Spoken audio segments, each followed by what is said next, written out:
사랑하는 믿음의 가족들, 혹시 이런 순간을 겪어보셨습니까? 매일같이 기도하는데도 아무것도 달라지지 않는 것처럼 느껴지는 답답함. 말은 하늘로 올라가는데 마음은 다시 바닥으로 떨어지는 느낌. 왜 그럴까요? 왜 그렇게 오래 기도했는데도 삶은 제자리 걸음일까요? 우리는 기도를 많이 합니다. 그러나 어느새 기도는 습관이 되고 습관은 살아있는 만남을 대신해 버립니다. 입술은 움직이지만 심장은 움직이지 않습니다. 하나님께 말을 건네지만 하나님 앞에 서 있지는 않은 상태. 그것이 우리가 느끼는 공허의 정체일지도 모릅니다. 얼마 전 한 오랜 신앙의 권사님이 조용히 고백하셨습니다. 목사님, 저는 수십 년을 기도했는데도 아직도 기도가 어렵습니다. 그 말 속에는 실패의 자책이 아니라 갈증이 담겨 있었습니다. 오래 걸어왔는데도 아직 샘에 닿지 못한 사람의 눈빛. 그분의 이야기를 들으며 저는 확신했습니다. 기도의 양이 문제가 아니라 방향이 문제라는 것을, 하나님은 기도의 분량보다 마음의 방향을 보신다는 것을 말입니다. 그래서 우리는 다시 가장 단순한 자리로 돌아가야 합니다. 기도의 첫 문턱, 그러나 가장 깊은 문. 감사입니다. 많은 사람들이 감사 기도를 가장 어려워합니다. 감사해야 한다는 걸 알지만 마음에서 감사가 올라오지 않는 날들이 있기 때문입니다. 입으로는 감사합니다를 말하지만 마음은 여전히 부족을 셉니다. 형식적인 문장으로 하루를 닫고 다시 불평의 생각으로 하루를 엽니다. 그러나 성경이 말하는 감사는 감정의 결과가 아니라 결단의 선택입니다. 감사는 상황이 좋아졌을 때 자연스럽게 흘러나오는 반응이 아니라 상황이 변하기 전에 영원히 내리는 선언입니다. 범사에 감사하라는 말씀은 쉬운 말이 아닙니다. 모든 일, 모든 순간, 심지어 이해되지 않는 고통 속에서도 감사를 선택하라는 요청입니다. 왜 하나님은 우리에게 그렇게까지 감사를 요구하실까요? 감사가 예의이기 때문이 아닙니다. 감사는 영혼의 방향을 바꾸는 힘이 있기 때문입니다. 원망을 향하던 시선을 하나님께로 돌리는 첫 움직임. 감사는 우리의 눈을 문제에서 떼어 하나님의 손을 보게 합니다. 감사는 상황을 미화하지 않습니다. 대신 상황 위에 계신 하나님을 기억하게 합니다. 한 분의 이야기를 들려드리고 싶습니다. 인생의 대부분을 성실히 살아왔던 한 여인이 있었습니다. 가족을 위해 모은 시간과 땀이 하루아침에 무너졌고 남은 것은 빚과 허탈함 뿐이었습니다. 나이는 인생을 다시 시작하기엔 부담스러운 숫자였고 마음은 매일 무너졌습니다. 그분은 솔직히 말했습니다. 감사가 안 됐습니다. 하나님께 원망도 했습니다. 그 고백은 거짓이 아니었습니다. 그러나 그분은 결단했습니다. 감정이 따라오지 않아도 입술부터 감사를 시작해보기로. 살아있음에 감사하고 함께 울어줄 가족이 있음에 감사하고 오늘 하루를 버틸 힘이 남아있음에 감사했습니다. 처음 며칠은 억지였습니다. 그러나 어느 날 감사의 문장이 눈물이 되어 흘러내리기 시작했습니다. 그 순간 마음의 한 문장이 떠올랐다고 합니다. 하나님은 내게서 무엇을 빼앗으신 것이 아니라 내가 의지하던 것을 내려놓게 하셨구나. 그 깨달음 이후로 감사는 바뀌었습니다. 조건에 매인 감사가 아니라 자유를 향한 감사. 그분의 기도는 더 이상 요구가 아니었습니다. 고백이 되었고 신뢰가 되었습니다. 그리고 놀랍게도 그 감사의 시간 속에서 닫혀있던 관계의 문이 열리고 굳게 닫혀있던 마음의 문이 풀리기 시작했습니다. 감사는 이렇게 우리를 바꿉니다. 상황이 먼저 변해서 감사가 나오는 것이 아니라 감사가 먼저 시작될 때 상황을 바라보는 우리가 변합니다. 문제의 크기는 그대로일 수 있습니다. 그러나 문제를 바라보는 눈이 달라집니다. 부족을 세던 손이 은혜를 세기 시작합니다. 원망하던 입술이 찬양을 배우기 시작합니다. 감사는 우리의 영적 감각을 깨웁니다. 그동안 당연하게 여겼던 숨잠자리, 오늘의 식사, 누군가의 안부 한마디가 얼마나 큰 선물인지 다시 보게 합니다. 오늘 아침 여러분에게도 묻고 싶습니다. 지금 이 순간 감사할 수 있는 단 하나의 이유를 찾을 수 있습니까? 아주 작아도 괜찮습니다. 아직 끝나지 않았다는 사실, 아직 기도할 수 있다는 사실, 아직 마음이 굳지 않았다는 사실. 그 하나를 붙잡고 감사의 문을 열어보십시오. 하나님, 이해되지 않지만 감사합니다. 이 문장은 현실을 부정하지 않습니다. 대신 하나님을 신뢰하겠다는 선언입니다. 고통이 사라지지 않아도 고통 속에서 하나님을 놓치지 않겠다는 약속입니다. 감사는 우리의 하루를 바꿉니다. 아침의 첫 생각을 바꾸고 하루의 방향을 바꿉니다. 감사로 시작한 하루는 같은 사건을 만나도 다르게 반응합니다. 작은 불편 앞에서 무너지는 대신 숨을 고르고 하나님의 손길을 떠올립니다. 그리고 이 작은 선택들이 모여 기도의 결을 바꿉니다. 기도가 살아 움직이기 시작합니다. 머물던 기도가 길이 되고 길이 삶이 됩니다. 오늘 이 자리에 있는 여러분도 이 첫걸음을 내디딜 수 있습니다. 마음이 따라오지 않아도 괜찮습니다. 감정이 준비되지 않아도 괜찮습니다. 감사는 연습입니다. 매일의 선택입니다. 그리고 이 선택은 결코 헛되지 않습니다. 감사는 하나님의 마음에 가장 먼저 닿는 언어입니다. 그 언어를 오늘 다시 배워봅시다. 그리고 그 언어로 하루를 열어봅시다. 그러면 여러분은 곧 알게 될 것입니다. 기도가 변하기 시작하면 삶도 함께 방향을 틀기 시작한다는 것을. 감사가 마음의 문을 열었다면 그 다음 우리는 더 깊은 방으로 들어가게 됩니다. 그 방의 이름은 회개입니다. 많은 사람들이 회개를 무겁게 생각합니다. 큰 잘못을 저질렀을 때, 돌이킬 수 없는 실수를 했을 때만 필요한 의식처럼 여깁니다. 그래서 평범한 하루를 사는 우리는 회개를 미루거나 건너뜁니다. 그러나 회개는 특별한 날의 의식이 아니라 매일의 호흡과 같습니다. 숨을 쉬듯 마음을 씻는 일입니다. 우리는 하루를 살면서 얼마나 많은 생각을 흘려보내는지 모릅니다. 말로 하지 않았다고 해서 죄가 아닌 것은 아닙니다. 마음속에서 누군가를 판단하고 비교하고 은근히 낮추고 자기 자신을 높이는 순간들. 겉으로는 아무 일도 일어나지 않았지만 영혼에는 미세한 먼지가 쌓입니다. 이 먼지가 쌓이면 기도는 점점 무거워집니다. 하나님이 멀어진 것처럼 느껴지는 이유는 하나님이 떠나신 것이 아니라 우리가 마음의 문을 닫았기 때문일 수 있습니다.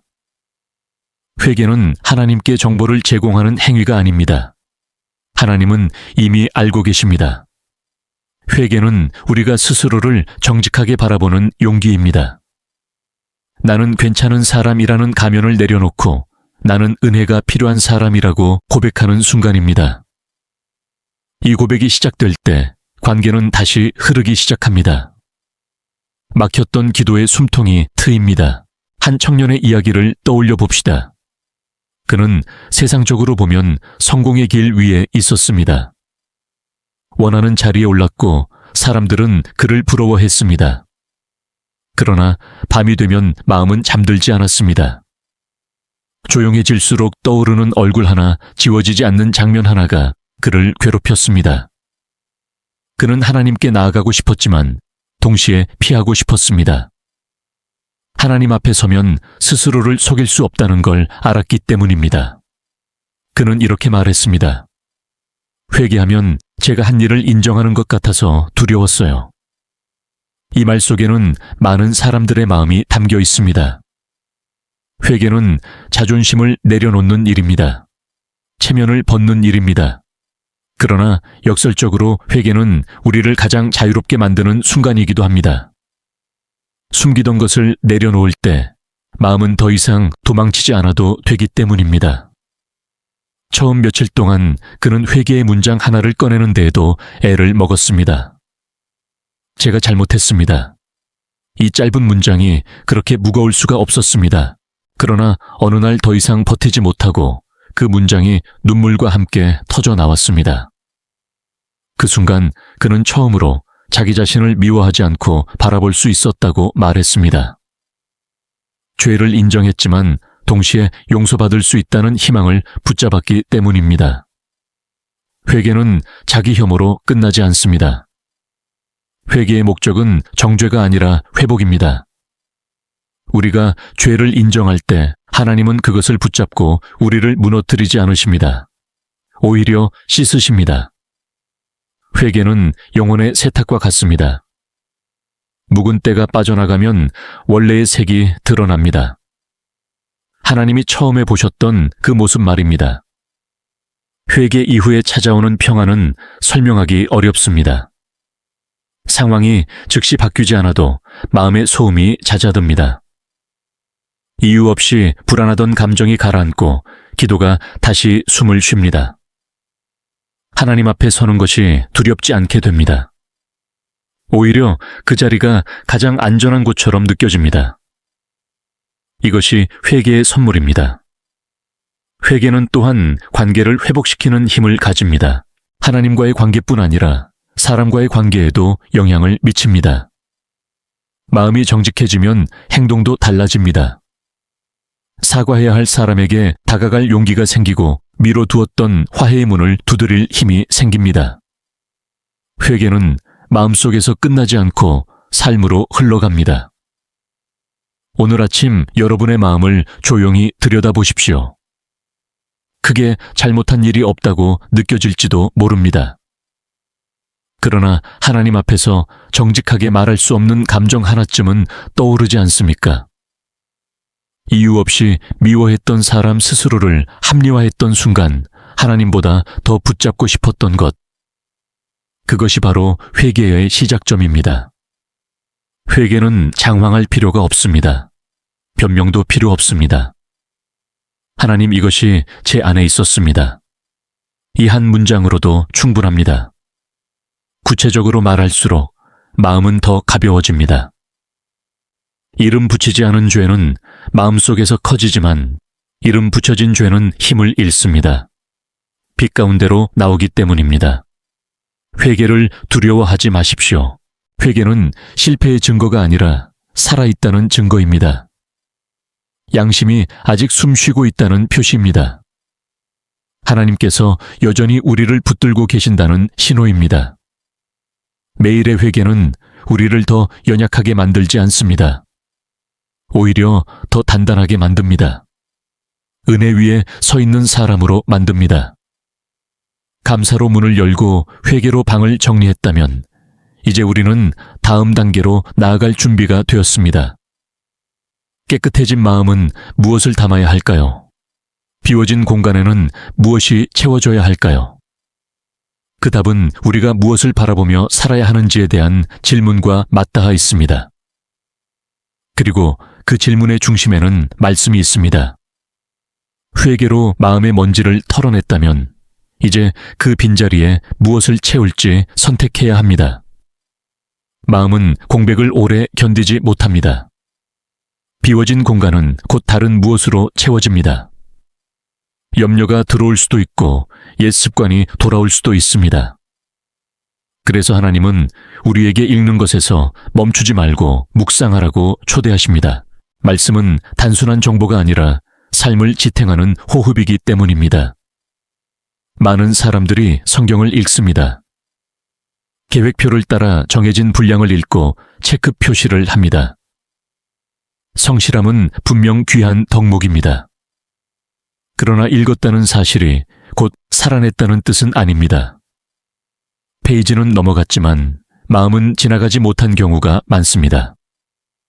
말씀은 머리에 남아 지식이 되지만 마음으로 내려오지 못해 삶을 움직이지 못합니다. 하나님이 원하시는 것은 속독이 아니라 체류입니다. 말씀이 우리 안에 머무는 시간, 그 시간이 묵상입니다. 묵상은 속도를 늦추는 용기입니다. 한 구절 앞에 멈춰서는 결단입니다. 그 구절을 하루의 배경음악처럼 반복해서 듣는 연습입니다. 아침에 읽은 말씀이 점심의 선택을 바꾸고 저녁의 반응을 다르게 만드는 과정.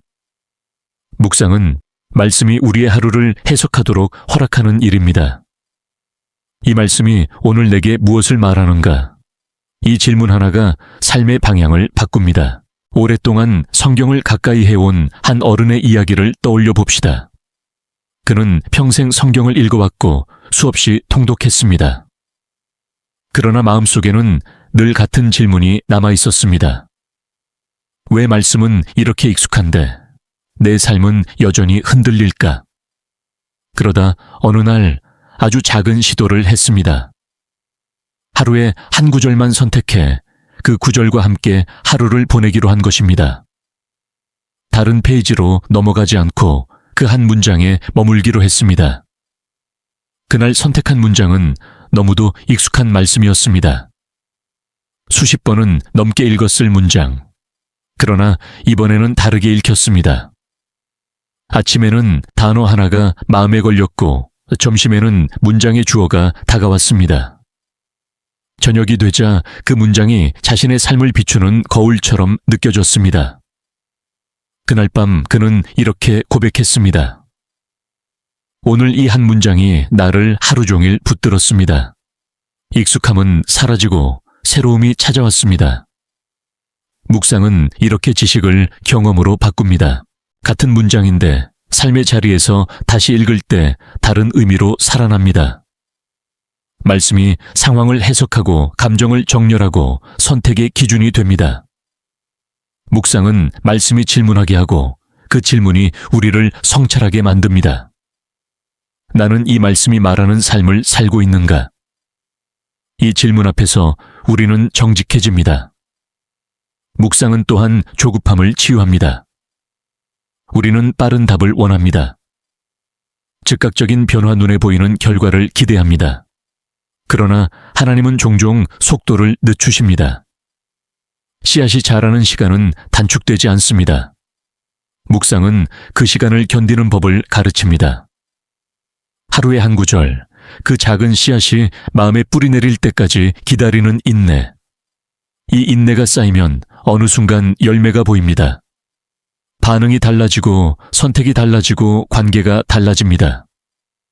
말씀을 묵상하는 사람의 하루는 다르게 흐릅니다. 같은 상황을 만나도 즉각적으로 반응하지 않습니다.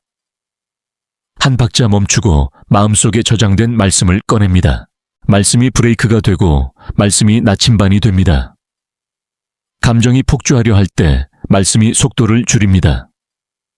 방향을 잃으려 할 때 말씀이 북쪽을 가리킵니다.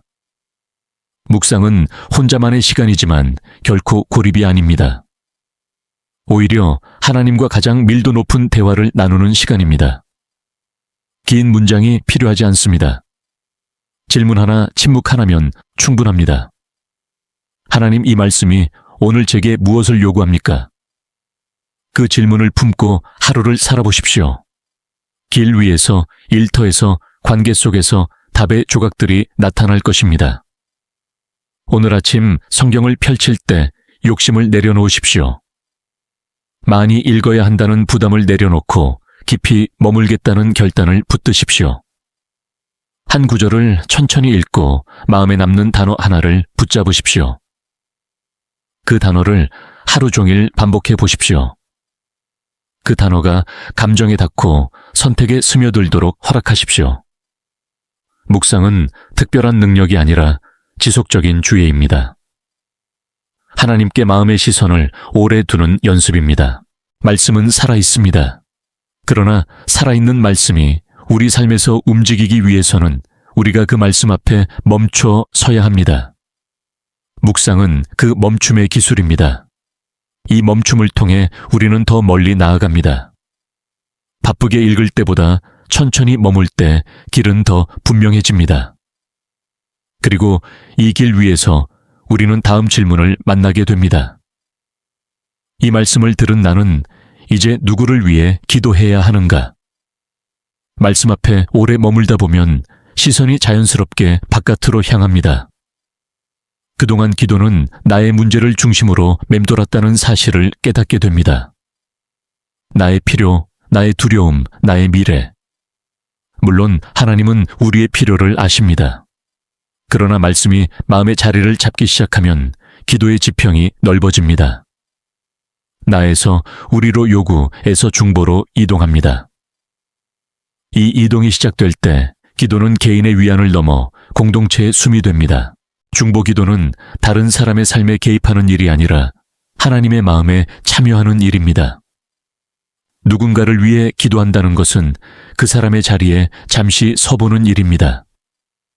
그의 아픔을 상상하고 그의 부담을 함께 짊어지는 선택입니다. 그래서 중보 기도는 쉽지 않습니다. 마음의 에너지가 필요하고 감정의 여유가 필요합니다. 그러나 바로 그 이유 때문에 중보 기도는 우리를 가장 크게 변화시킵니다. 우리는 종종 이렇게 기도합니다. 하나님, 저 사람을 바꿔주세요. 그러나 중보 기도를 오래 하다 보면 기도의 문장이 바뀝니다. 하나님, 제가 먼저 바뀌게 해주세요. 이 변화는 우연이 아닙니다. 누군가를 위해 진심으로 기도할 때 우리는 그를 단순한 문제의 원인으로 보지 않게 됩니다. 한 사람의 역사, 한 사람의 상처, 한 사람의 두려움을 보기 시작합니다. 판단은 이해로, 분노는 연민으로 바뀝니다. 한 여인의 이야기를 떠올려 봅시다. 오랜 시간 함께 살아왔지만 마음의 거리는 점점 멀어졌던 관계가 있었습니다. 말 한마디, 시선 하나에도 상처를 받았고 집이라는 공간은 휴식이 아닌 긴장의 장소가 되었습니다. 그녀의 기도는 늘 같았습니다. 하나님, 저 사람을 좀 바꿔주세요. 그러나 아무것도 달라지지 않는 것처럼 보였습니다. 그러다 어느 날 방향을 바꾸는 기도를 시작했습니다. 하나님, 저 사람을 위해 기도하게 해주세요. 처음 며칠은 진심이 아니었습니다. 형식적인 문장, 짧은 요청. 그러나 기도를 멈추지 않았습니다. 시간이 지나면서 그녀는 질문을 하게 되었습니다. 저 사람은 왜 이렇게 말할까? 그리고 그 질문은 또 다른 질문을 낳았습니다. 저 사람은 무엇을 두려워하고 있을까? 그 순간 마음에 작은 균열이 생겼습니다. 미움으로 가득 차 있던 마음에 이해가 스며들기 시작한 것입니다. 중보 기도의 놀라운 점은 상대방보다 먼저 기도하는 사람을 변화시킨다는 사실입니다. 기도를 통해 우리는 하나님의 시선을 조금씩 닮아갑니다. 흑백으로 나뉘어 있던 판단이 점점 다양한 색을 띠기 시작합니다. 완벽한 용서가 즉시 찾아오지 않아도 괜찮습니다. 중요한 것은 방향입니다. 미움에서 축복으로 향하는 방향, 거리에서 다가감으로 향하는 방향. 어느 날 그녀는 작은 행동 하나를 선택했습니다. 큰 결단이 아니라 짧은 말 한마디였습니다. 그동안 제가 부족했습니다. 그 말은 상대방의 마음에 오래 닫혀있던 문을 두드렸습니다. 그리고 예상하지 못했던 반응이 돌아왔습니다. 긴 침묵 후에 조심스러운 포옹. 말보다 깊은 화해의 순간이었습니다.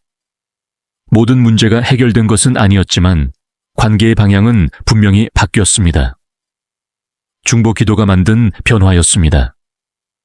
중보 기도는 또한 공동체를 살립니다. 누군가의 이름을 불러 기도하는 순간 우리는 그 사람의 삶에 책임감을 느끼게 됩니다. 쉽게 포기하지 않게 되고 쉽게 단정 짓지 않게 됩니다. 기도는 거리를 좁히는 가장 안전한 방법입니다. 직접 말로 다가가기 어려운 관계일수록 기도로 먼저 다가가십시오. 하나님은 그 기도를 통로로 사용하십니다. 오늘 여러분의 마음에 떠오르는 얼굴이 있습니까? 기도하기 싫은 사람 생각만 해도 마음이 무거워지는 사람. 바로 그 사람이 중보 기도의 시작점일 수 있습니다. 처음부터 완벽한 기도를 드릴 필요는 없습니다. 짧아도 괜찮고 솔직해도 괜찮습니다. 하나님, 아직 잘 모르겠습니다. 그러나 이 사람을 위해 기도합니다.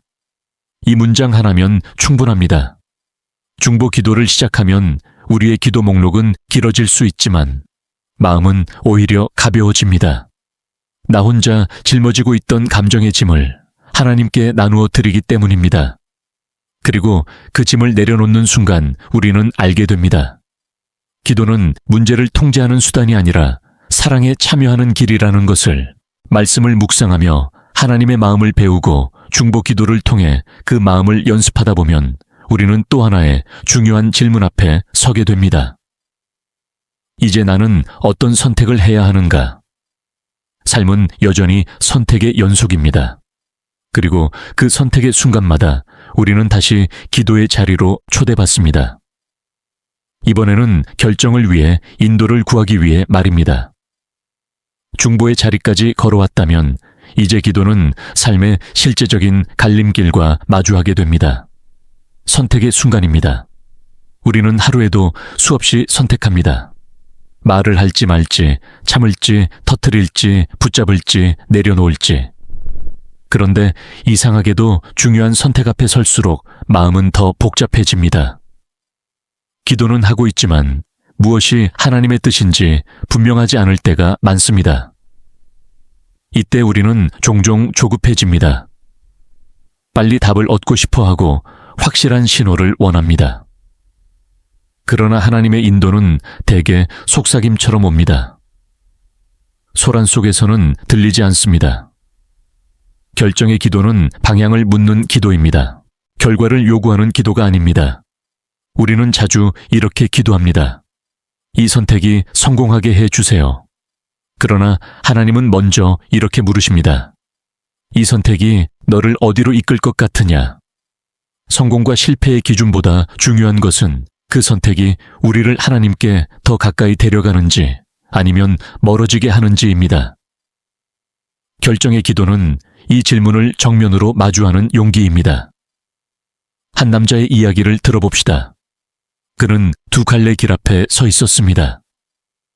하나는 안정적이지만 마음이 점점 메말라가는 길이었고, 다른 하나는 불확실하지만 오래 품어온 부르심에 가까운 길이었습니다. 그는 밤마다 기도했습니다. 하나님, 무엇이 맞습니까? 그러나 아무 소리도 들리지 않는 것 같았습니다. 답답함은 커졌고 시간은 흘렀습니다. 그러다 어느 날 그는 질문을 바꿨습니다. 하나님, 제가 무엇을 두려워하고 있습니까? 그 순간 마음 깊은 곳에 숨어있던 두려움이 떠올랐습니다. 실패에 대한 두려움, 사람들의 시선, 지금까지 쌓아온 것을 잃을까 하는 공포. 그 두려움을 인정하는 순간 기도의 방향이 달라졌습니다. 그는 더 이상 미래를 통제해달라고 기도하지 않았습니다. 대신 이렇게 기도했습니다.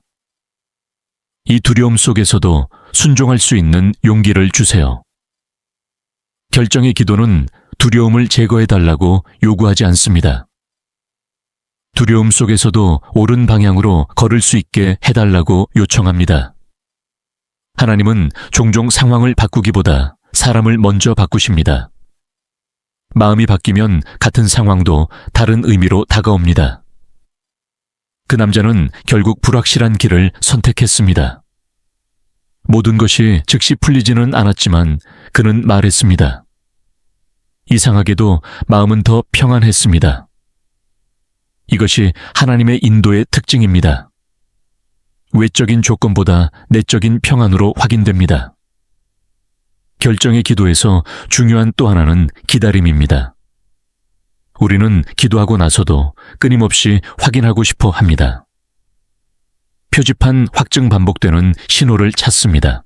그러나 하나님은 기다림 속에서 우리의 동기를 다듬으십니다. 정말 하나님의 뜻을 원하는지, 아니면 하나님의 이름으로 내 뜻을 정당화하고 싶은지.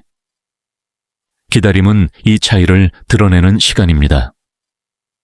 기다림은 낭비가 아닙니다.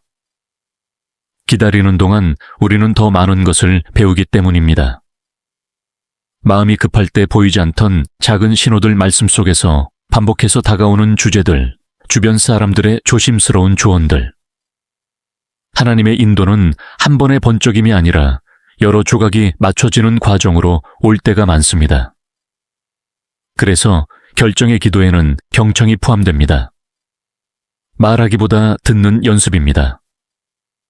오늘 여러분이 서 있는 선택의 자리는 어디입니까? 직장 관계 진로 혹은 마음속의 결단일 수도 있습니다. 당장 명확한 답이 보이지 않아도 괜찮습니다. 중요한 것은 방향입니다. 하나님께 더 가까이 가는 선택인지 아니면 익숙함에 머무르는 선택인지 이 질문을 붙잡고 기도하십시오. 그리고 조급함을 내려놓으십시오. 하나님은 침묵 속에서도 일하십니다. 결정을 내린 후에도 기도는 끝나지 않습니다. 오히려 그때부터 새로운 기도가 시작됩니다. 순종의 기도입니다. 선택한 길 위에서 흔들리지 않게 해달라는 기도, 예상치 못한 어려움 속에서도 마음을 지켜달라는 기도. 순종의 기도는 결과에 대한 보증이 아니라 동행에 대한 약속입니다. 이 길에서 혼자가 아니라는 확신. 이것이 기도가 주는 가장 큰 선물입니다. 감사로 시작해 회개로 마음을 정리하고 말씀으로 방향을 세우고 중보로 시선을 넓히고 결정으로 걸음을 옮겼다면 이제 마지막 질문이 남습니다. 이 모든 기도의 여정은 결국 우리를 어디로 데려가는가? 그 답은 아주 단순하지만 깊습니다. 기도는 우리를 하나님 안에 머물게 합니다. 결과보다 관계로, 성취보다 동행으로 이끕니다. 이제 마지막 이야기를 나눌 시간입니다. 기도의 끝이 아니라 기도의 목적에 대한 이야기입니다. 기도는 삶을 어떻게 완성시키는가, 그리고 우리는 이 여정을 어떻게 지속할 수 있는가? 기도의 마지막 자리는 응답이 아닙니다. 많은 사람들이 그렇게 생각합니다. 기도하면 문제가 해결되고 상황이 정리되고 마음이 편해지는 것이 끝이라고 여깁니다. 그러나 성경이 보여주는 기도의 목적은 언제나 관계입니다. 기도는 어떤 결과를 얻기 위한 수단이 아니라 하나님 안에 머무는 삶으로 우리를 이끄는 길입니다. 그래서 기도의 여정은 끝나지 않습니다. 형태만 바뀔 뿐 삶 전체로 이어집니다. 우리는 지금까지 감사로 문을 열고 회개로 마음을 정리하고 말씀으로 방향을 세우고 중보로 시선을 넓히고 결정으로 걸음을 옮겼습니다. 이 모든 과정은 하나의 목표를 향합니다. 하나님과 함께 사는 사람으로 빚어지는 것. 기도는 우리를 문제를 가진 사람에서 하나님과 동행하는 사람으로 바꿉니다. 문제는 여전히 존재할 수 있지만 더 이상 중심이 아닙니다. 기도가 깊어질수록 삶은 단순해집니다. 무엇을 더 가져야 하는지가 아니라 무엇을 붙잡아야 하는지가 분명해집니다. 하나님과의 관계가 중심에 놓이면 선택의 기준도 달라집니다. 성공보다 신실함을, 속도보다 방향을 인정받는 삶보다 진실한 삶을 선택하게 됩니다. 이 변화는 하루아침에 일어나지 않습니다. 그러나 분명히 일어납니다. 조용히 그러나 확실하게. 한 노년의 신앙인을 떠올려 봅니다. 그는 평생을 기도로 살았습니다. 특별한 직분도 화려한 간증도 없었습니다. 그러나 그의 곁에 있으면 이상하게 마음이 가라앉았습니다. 말수가 적었고 판단이 느렸고 사람을 쉽게 단정짓지 않았습니다. 누군가 그에게 물었습니다. 어떻게 그렇게 평안할 수 있습니까? 그는 잠시 생각하다가 이렇게 말했습니다. 하나님과 함께 걷는 법을 오래 연습했을 뿐입니다. 이 말 속에 기도의 비밀이 담겨 있습니다. 기도는 특별한 기술이 아닙니다. 하나님과 함께 걷는 연습입니다. 넘어질 때도 함께 걷고 멈출 때도 함께 멈추고 길이 보이지 않을 때도 손을 놓지 않는 연습.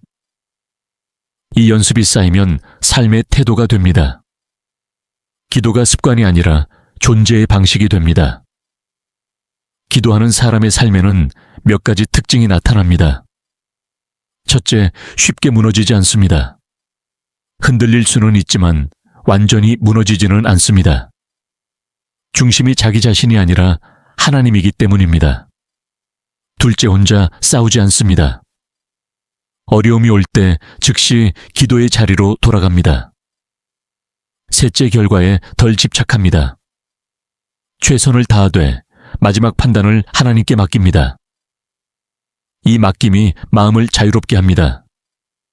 그리고 무엇보다 기도하는 사람은 점점 사랑을 닮아갑니다. 날카로웠던 말이 부드러워지고 빠르던 판단이 느려지고 좁았던 마음이 넓어집니다. 이것이 기도의 열매입니다. 능력이 아니라 성품 성취가 아니라 변화. 하나님은 기도를 통해 우리의 삶을 성공적으로 만드는 것보다 우리를 하나님을 닮은 사람으로 만드는 데 관심이 있으십니다. 오늘 이 말씀을 듣는 여러분에게 마지막으로 묻고 싶습니다. 여러분의 기도는 어디를 향하고 있습니까? 응답만을 향해 있습니까? 아니면 하나님 자신을 향해 있습니까? 만약 기도가 부담이 되었다면 너무 많은 것을 얻으려 했기 때문일지도 모릅니다. 오늘부터는 기도를 이렇게 시작해 보십시오. 하나님, 오늘도 함께 걸어주세요. 이 한 문장이면 충분합니다. 기도는 길 위에서 계속됩니다. 부엌에서도, 길에서도, 일터에서도. 무릎을 꿇지 않아도, 눈을 감지 않아도 됩니다. 마음이 하나님을 향해 있다면 그곳이 기도의 자리입니다. 실패한 날에도, 지친 날에도 기도는 우리를 다시 하나님 안으로 데려갑니다. 이것이 은혜입니다. 이제 여러분은 알고 계실 것입니다. 기도가 바뀌면 삶이 바뀌는 이유를, 기도가 깊어질수록 삶이 단순해지는 이유를. 기도는 우리를 더 많은 것을 가진 사람으로 만들지 않습니다. 대신 더 단단한 사람으로 만듭니다. 하나님 안에 뿌리 내린 사람으로 만듭니다. 오늘도 그 길 위에 서 있는 여러분을 하나님께서 조용히 부르십니다. 함께 가자. 그 부르심에 오늘 하루의 기도로 응답하십시오. 그리고 기억하십시오. 기도의 끝은 응답이 아니라 동행입니다.